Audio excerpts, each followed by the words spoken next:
Olá, meu querido irmão, muito bem-vindo para essa reflexão do terceiro domingo do tempo pascal.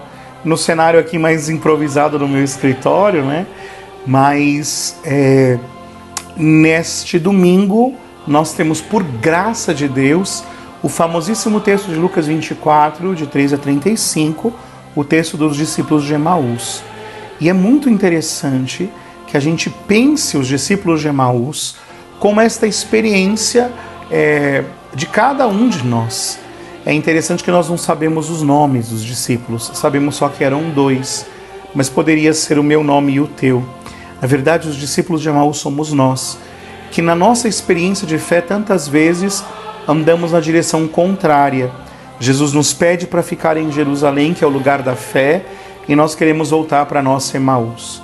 Mas nesta experiência de voltar para a nossa Emaús, o Senhor não nos deixa abandonados ao nosso caminho de vida, mas Ele nos alcança, Ele nos desafia a escutar a sua voz, Ele nos questiona, mas ao mesmo tempo Ele faz conosco refeição, Ele entra nas nossas histórias. E é bonito a gente parar para pensar que nessa cena tão bonita, tão catequética, os discípulos convidam Jesus a ficar com Ele.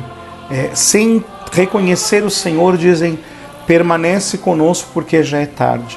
O primeiro leitor, deste texto vai logo pensar que os discípulos estavam preocupados em que aquele estrangeiro, aquele forasteiro, não se expusesse a caminhar à noite. Mas a fé nos faz entender que ali existia um desejo muito mais profundo.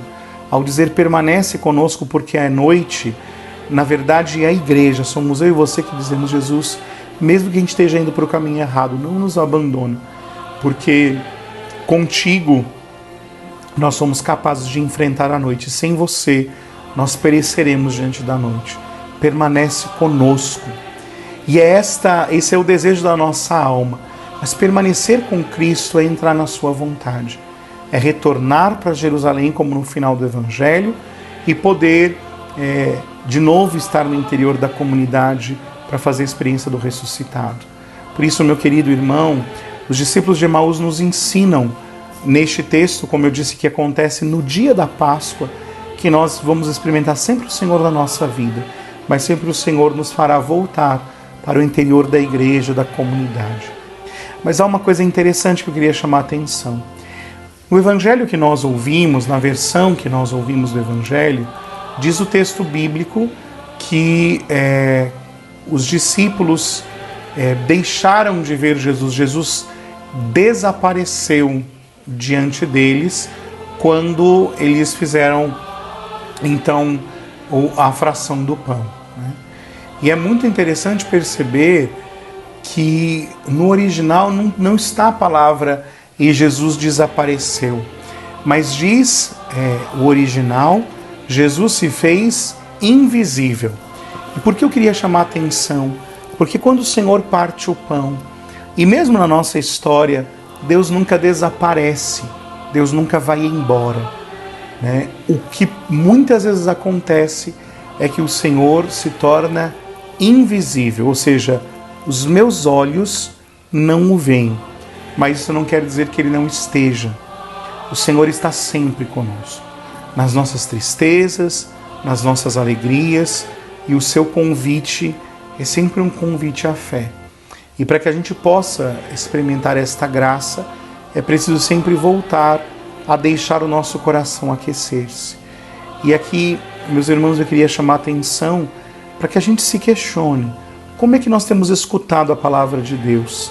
Nós temos deixado que o Senhor aqueça o nosso coração cada vez que nós escutamos a sua palavra? Nós temos deixado que o nosso coração arda, quando se parte o pão? Ou eu já não vejo mais nem a palavra e nem a Eucaristia como estes lugares onde Jesus se faz presente?